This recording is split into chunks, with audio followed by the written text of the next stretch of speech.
When Benjamin Franklin exited the Constitutional Convention, he was asked by a woman, "Sir, what have you given us?" His immediate response was, "A republic, ma'am, if you can keep it."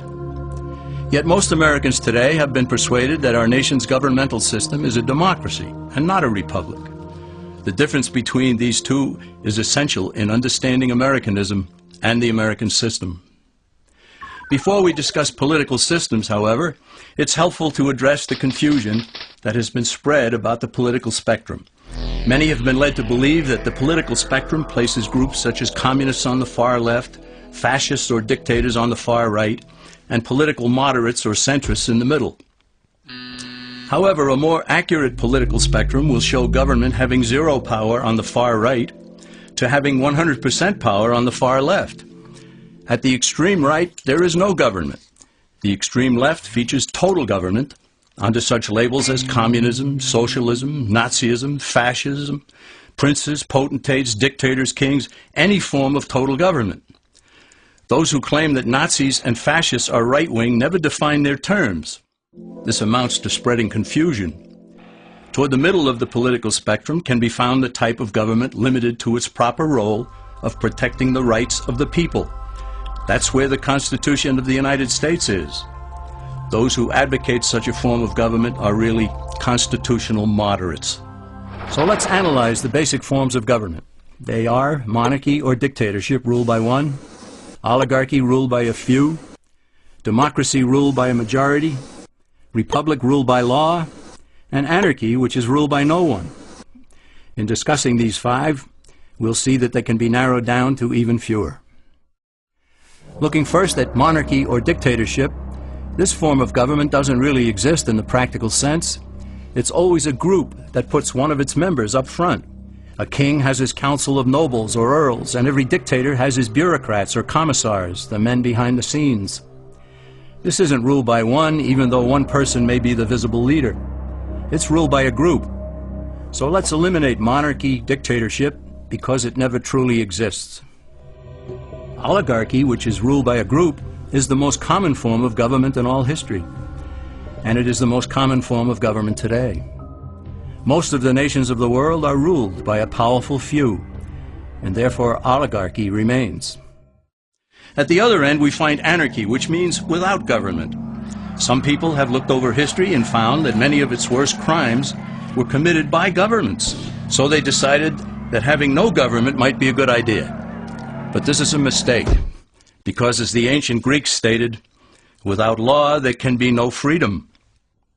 Our founding fathers agreed and held that some amount of government is a necessary force in any civilized, orderly society. In a state of anarchy, however, everyone has to guard life, liberty, and property, and the lives of family members.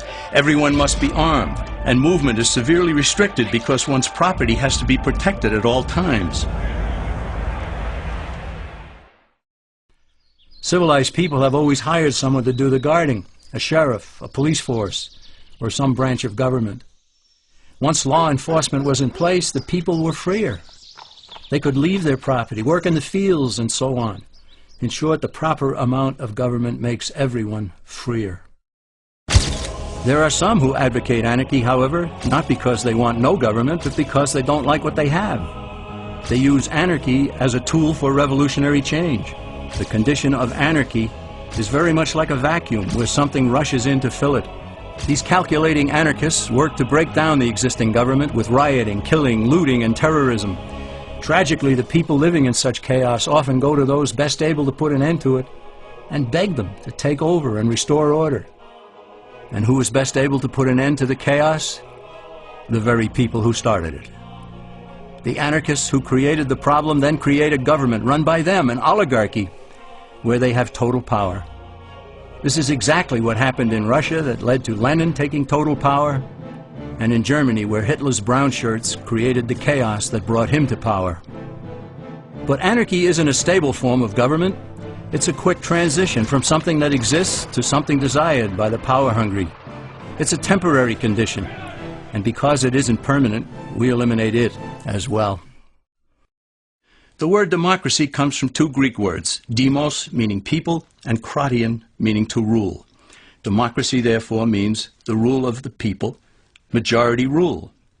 This, of course, sounds good, but suppose the majority decides to take away one's home, or business, or children. Obviously, there has to be a limit. The flaw in democracy is that the majority isn't restrained. If more than half the people can be persuaded to want something in a democracy, they rule. What about republic? Well, that comes from the Latin, res meaning thing, and publica meaning public. It means the public thing, the law. A true republic is one where the government is limited by law, leaving the people alone. America's founders had a clean slate to write on. They could have set up an oligarchy. In fact, there were some who wanted George Washington to be their king. But the Founding Fathers knew history, and they chose to give us the rule of law in a republic, not the rule of a majority in a democracy. Why? Let's demonstrate the difference in the setting of the Old West. Consider a lynch mob in a democracy. 35 horseback riders chase one lone gunman.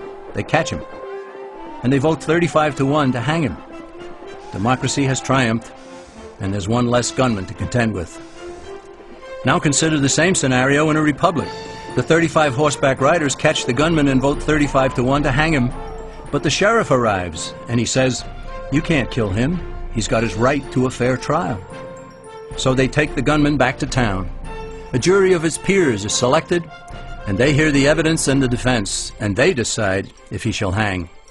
Does the jury even decide by majority rule? No, it has to be unanimous or he goes free. The rights of the government aren't subject to majority rule, but to the law. This is the essence of a republic. Many Americans would be surprised to learn that the word democracy does not appear in the Declaration of Independence or the U.S. Constitution, nor does it appear in any of the constitutions of the 50 states. The founders did everything they could to keep us from having a democracy.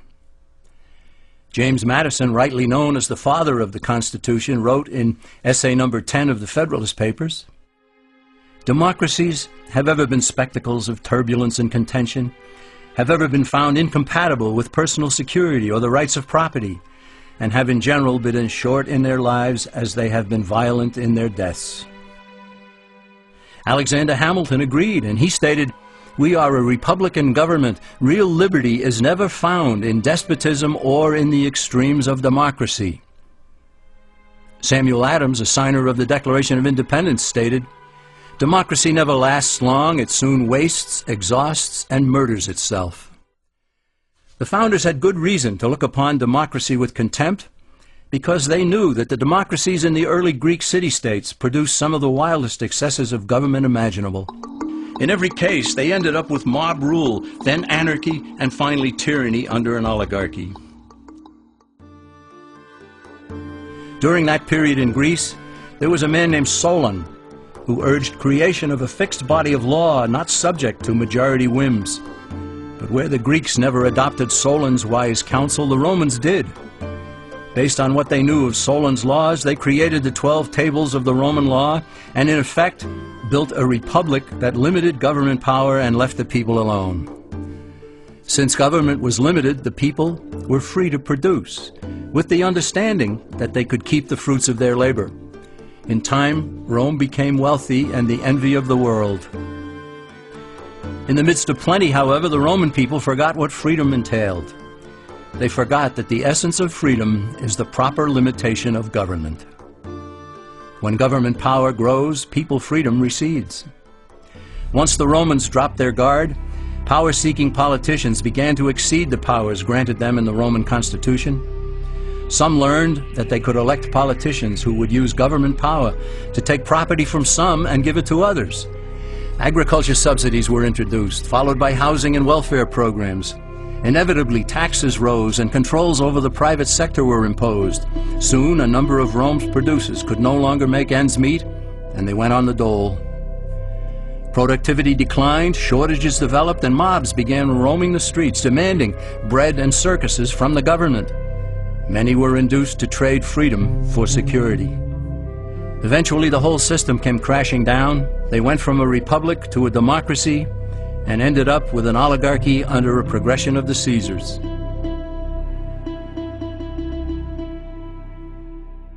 Thus, democracy itself is not a stable form of government. Instead, it is the gradual transition from limited government to the unlimited rule of an oligarchy. Knowing this, we as Americans are ultimately left with only two choices.